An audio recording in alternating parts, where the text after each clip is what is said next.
I would say the stereotypes around being a lineman are someone that's very mean. We don't like to run, and They're meatheads. afraid of conditioning. They're playing it because they can't play in other positions. That's the stereotypes of offense linemen.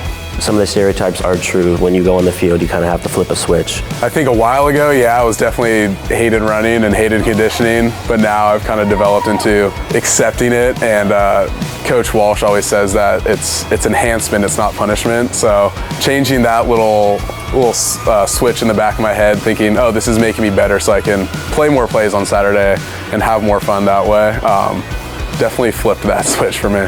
I think the most satisfying thing for me is like physically imposing yourself on somebody else and pancaking them. And then I look up and then you see our quarterback running into the end zone.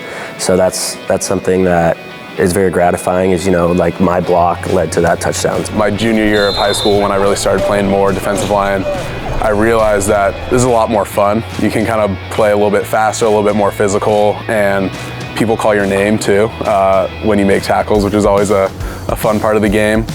I think the preparation and the knowledge they need to understand pregame, but then what they need to quickly adjust to, once the snap happens.